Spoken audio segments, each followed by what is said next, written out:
ദേശീയപാത വിഷയത്തിൽ സർക്കാരിനെതിരെ വിമർശനവുമായി advocate Dean Kuriakose M P.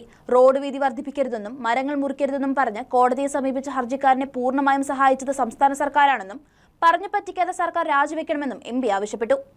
ദേശീയപാത നിർമ്മാണവുമായി ബന്ധപ്പെട്ടുണ്ടായ കോടതി വിധി സർക്കാരിന്റെ നിരുത്തരവാദിത്തപരമായ സമീപനത്തിന്റെ ഭാഗമെന്ന് എം പി കുറ്റപ്പെടുത്തി. റോഡ് വീതി വർദ്ധിപ്പിക്കരുതെന്നും മരങ്ങൾ മുറിക്കരുതെന്നും പറഞ്ഞ് കോടതിയെ സമീപിച്ച ഹർജിക്കാരനെ പൂർണ്ണമായും സഹായിച്ചത് സംസ്ഥാന സർക്കാരാണ്. കഴിഞ്ഞ സർക്കാരിന്റെ കാലത്തെ പ്ലീഡറും ഇപ്പോഴത്തെ പ്ലീഡറും ചേർന്ന് സംയുക്തമായി കേസ് വാദിക്കുകയാണ്. സർക്കാർ പരിപാടികളിൽ പോലും ഹർജിക്കാരൻ പങ്കെടുത്തിട്ടുണ്ട്. ആളുകളെ പറഞ്ഞു പറ്റിക്കാതെ സർക്കാർ രാജിവെച്ച് പോവുകയാണ് വേണ്ടതെന്നും ഡീൻ കുര്യാക്കോസ് പറഞ്ഞു. പ്രധാനമായും ശ്രദ്ധിക്കേണ്ട രണ്ട് കാര്യങ്ങൾ. കഴിഞ്ഞ ദിവസം കോടതി വിധി ഉണ്ടായത് സർക്കാരിൻ്റെ നിരുത്തരവാദപരമായ സമീപനത്തിൻ്റെ പേരിലാണ്.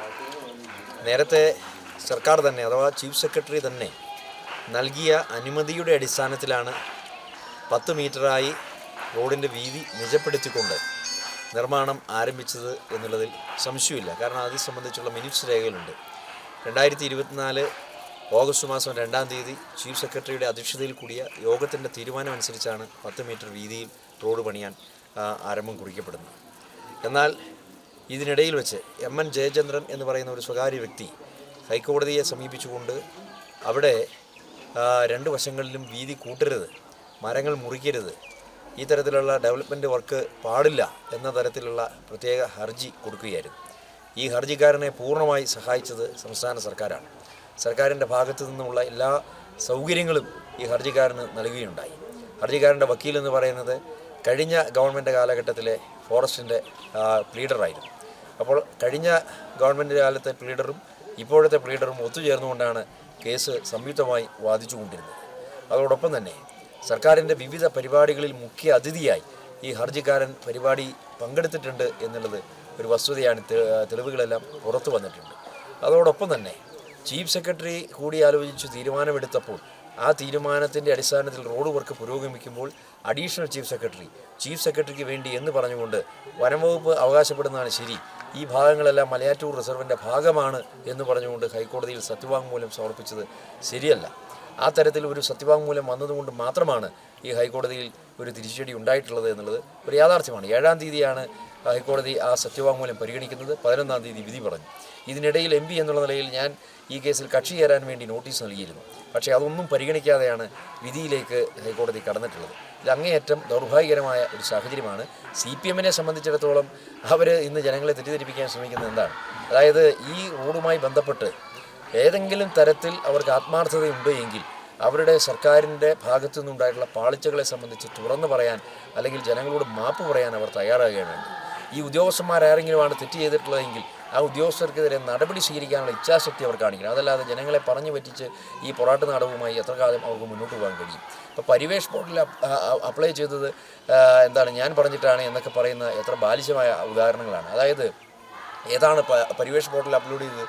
നേര്യമംഗലം പാലവുമായി ബന്ധപ്പെട്ട് ഈ പറയപ്പെടുന്ന കൂടുതൽ വനഭാഗം അറ്റാച്ച് ചെയ്യേണ്ടതായിട്ടുണ്ട്. അതോടൊപ്പം തന്നെ പള്ളിവാസലിൽ അവരൊരു ടോള് നിർദ്ദേശിച്ചിട്ടുണ്ട്. ആ ടോളിന് ഞാനിപ്പോഴും എതിരാണ്. ആ ടോൾ അവിടെ നിന്ന് മാറ്റണം എന്നുള്ളതാണ് എൻ്റെ ആവശ്യം. ഞാൻ അതുമായി ബന്ധപ്പെട്ട് നാഷണൽ ഹൈവേ അതോറിറ്റിക്ക് കത്ത് നൽകിയിട്ടുള്ള ആൾ കൂടിയാണ്. അപ്പോൾ ഏതായാലും ഈ 2 ഭാഗങ്ങളിൽ ഭൂമി ഏറ്റെടുക്കുന്നതുമായി ബന്ധപ്പെട്ടാണ് national highway authority of India നിയമപരമായി സമീപിച്ചത്. ബാക്കിയുള്ളതെല്ലാം സർക്കാരിൻ്റെ അംഗീകാരത്തോടെ അല്ലെങ്കിൽ കേരള സർക്കാരിൻ്റെ അംഗീകാരത്തോടെ അനുമതിയോടുകൂടി നടന്നിട്ടുള്ള കാര്യങ്ങൾ തന്നെയാണ്. ഇപ്പോൾ 13 വളവുകൾ നിവർത്തുന്നതിന് വേണ്ടി ഫോറസ്റ്റ് വകുപ്പ് അനുവദിക്കില്ല എന്ന് കണ്ടപ്പോൾ 13 മേഖലകളിൽ അല്ലെങ്കിൽ 13 വളവുകളിൽ ഇവർ ഈ പറയപ്പെടുന്നത് പോലെ മരം മുറിക്കുന്നതിന് വേണ്ടിയിട്ടുള്ള അനുമതി നേടിയിട്ടുണ്ട്. അതോടൊപ്പം തന്നെ പിന്നീട് എന്താണ് ഫോറസ്റ്റ് ഡിപ്പാർട്ട്മെൻറ്റ് നാഷണൽ ഹൈവേ അതോറിറ്റിയോട് ആവശ്യപ്പെട്ട 4.5 കോടി രൂപയുടെ മനുഷ്യ വന്യജീവി സംഘർഷം ലഘൂകരിക്കുന്നതിന് വേണ്ടിയിട്ടുള്ള ബദൽ പദ്ധതികൾ ആസൂത്രണം ചെയ്യുന്നതിന് വേണ്ടിയിട്ടുള്ള ആവശ്യം. അതിന് 4.5 കോടി രൂപ NHAIയോട് നാഷണൽ ഹൈവേ അതോറിറ്റി ഓഫ് ഇന്ത്യയോട് ഇവർ ആവശ്യപ്പെടുകയുണ്ടായി. ഇവരത് അനുവദിച്ചു കൊടുക്കുകയുണ്ടായി. ഇതെല്ലാം ചെയ്തിട്ടുള്ളത് സംസ്ഥാന സർക്കാരിൻ്റെ അനുമതിയോട് കൂടിയിട്ടാണ് ഫോറസ്റ്റ് ഡിപ്പാർട്ട്മെൻറ്റ് ചെയ്തിട്ടുള്ളത്. ഇതെല്ലാം അവരുടെ ഭാഗത്തുള്ള പാളിച്ചകളാണ്. അതല്ലാതെ വെറുതെ ചുമ്മാ ഏതെങ്കിലും ജനപ്രതിനിധിയുടെ നേരെ കുതിര കയറി ഇക്കാര്യത്തിൽ രക്ഷപ്പെടാം എന്ന് CPM വെറുതെ വ്യാമോഹിക്കേണ്ട. ഇക്കാര്യത്തിൽ യഥാർത്ഥത്തിൽ സംഭവിച്ചിട്ടുള്ള കാര്യങ്ങൾ മനസ്സിലാക്കിക്കൊണ്ട് ജനങ്ങളോട് തെറ്റ് തുറന്നു പറയുകയും ഉദ്യോഗസ്ഥന്മാരാണ് തെറ്റ് ചെയ്തിട്ടുള്ളതെങ്കിൽ അവരെ നിലയ്ക്ക് നിർത്താനും ഇവിടെ റോഡ് പണി സുഗമമായി പുരോഗമിക്കുന്ന തരത്തിലുള്ള നടപടി ഉണ്ടാകണം. ഇപ്പോൾ എന്താണ് ഇപ്പോൾ ഒരു തിരിച്ചടി ഉണ്ടായിക്കഴിഞ്ഞപ്പോൾ ഇപ്പോൾ മിനിമം 1 വർഷമെങ്കിലും എടുക്കും ഇതിൽ നിന്നൊന്ന് വിമോചനം കിട്ടണമെങ്കിൽ. വളരെ സുഗമമായി ഒരു റോഡ് നിർമ്മാണം നടന്നുകൊണ്ടിരിക്കുമ്പോൾ ഇങ്ങനെ ഒരു അലോസരപ്പെടുത്തൽ ഉണ്ടാകുമ്പോൾ നമുക്കറിയാമല്ലോ ഹൈക്കോടതിയിൽ നിന്നുണ്ടായിട്ടുള്ള ഇപ്പം കിരൺ സുജു എന്ന് പറയുന്ന വിദ്യാർത്ഥിയുടെ ഭാഗത്തു നിന്നുണ്ടായിട്ടുള്ള പ്രൈവറ്റ് ഹർജി അല്ലെങ്കിൽ റിട്ട് പെറ്റീഷൻ അതിൻ്റെ പേരിലായിരുന്നു 30 മീറ്റർ വിധിയായി ഹൈക്കോടതി അല്ലെങ്കിൽ അത് അംഗീകാരം നൽകിയത്. അതെല്ലാം ഇപ്പോൾ ഇല്ലാതെയായിരിക്കുകയാണ്. ചീഫ് ജസ്റ്റിസാണ് കഴിഞ്ഞ ദിവസം വിധി പുറപ്പെടുവിച്ചത്. ഇനി അതിൽ നിന്നൊരു വിമോചനം കിട്ടണമെങ്കിൽ റിവ്യൂ പെറ്റീഷൻ ഫയൽ ചെയ്ത് ആ റിവ്യൂ പെറ്റീഷൻ മേലെ വാദം നടന്ന് അതിനനുസരിച്ചുള്ള നടപടികൾ സ്വീകരിച്ച് വിധി ഉണ്ടാവണം. എത്ര കാലം കഴിയും? ഇത് വെറുതെ ചുമ്മാ പറഞ്ഞു പോകേണ്ട ഒരു വിഷയമല്ല. ഗുരുതരമായ പാളിച്ചയാണ് സർക്കാരിൻ്റെ ഭാഗത്തുനിന്നുണ്ടായിട്ടുള്ളത്. ചീഫ് സെക്രട്ടറി ഒരു തീരുമാനമെടുക്കുന്നു, അഡീഷണൽ ചീഫ് സെക്രട്ടറി അത് ലംഘിക്കുന്നു. സർക്കാർ പറയുന്നു ഞങ്ങൾക്ക് പങ്കില്ല എന്ന്. ഇതെന്ത് സർക്കാരാണ്? രാജിവെച്ച് പോവുകയാണ് വേണ്ടത്. അല്ലാതെ വെറുതെ ചുമ്മാ നാട്ടുകാരെ പറഞ്ഞു പറ്റിക്കുകയല്ല ഇക്കാര്യത്തിൽ വേണ്ടത് എന്നുള്ളത് വീണ്ടും പറയുക. News desk KCV news.